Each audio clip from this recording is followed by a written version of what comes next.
ना अभी तीसरा क्वेश्चन है। अगर आप दो क्वेश्चन समझ गए और अभी नहीं समझ आया तो एक बार लास्ट फिर टाइम बता रहे हैं कि क्वेश्चन को सॉल्व कैसे करना है। स्टेप फर्स्ट में क्या करना है हमको, आपको ए का मान लिखना है, कितना का वैल्यू 3 है, बी का मान कितना है -2√6 है।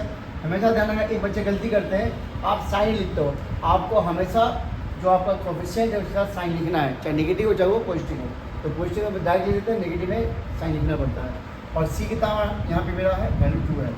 उसके बाद स्टेप सेकंड क्या करते हैं, हम लोग निकालते हैं डी का फॉर्मूला क्या था, b² - 4ac, ठीक है ना। बी का मान कितना पुट करें, -2√6 का होल स्क्वायर -4 इंटू ए कितना हमारा 3 है और सी कितना हमारा 2 है।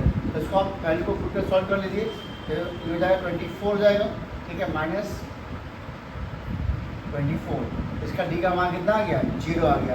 अब डी का मान अगर 0 आ गया तो आपको पता है ये क्या होगा, रीगल होगा और इक्वल होगा, रीगल एंड इक्वल, इसके रूट्स होंगे, ठीक है, मतलब एक्स के दोनों मान सेम आएंगे।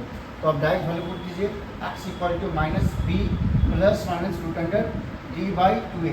तो जस्ट हमने बताया था अगर डी का मान 0 आ जाता है तो ये पार्ट हट जाएगा, क्योंकि डी का मान यहाँ पर 0 पुट करेंगे तो 0 का मान तो आएगा नहीं, तो ये पार्ट हट जाएगा, इसका सिर्फ बच जाएगा -b/2a। और -b/2a बचेगा, इसका वैल्यू पुट करके आप सॉल्व कर लीजिए। तो -b इसको हम यहीं सॉल्व कर लेते हैं। तो b कितना है, माइनस माइनस प्लस जाएगा 2√6 and divide by 2a। a का मान कितना 3 है, ठीक है, 2 कट जाएगा ना, यहाँ लिखा हुआ है 3 लिखा हुआ है, तो ऊपर √6 लिखा है, इसको ब्रेक करके आप लिख सकते हैं ऐसे √2 × √3, आप h2 कर सकते हो 3 को, √3 × √3, इसे ही कट जाएगा, आंसर क्या बचा 2/√3। इसका ये राइट आंसर हो गया।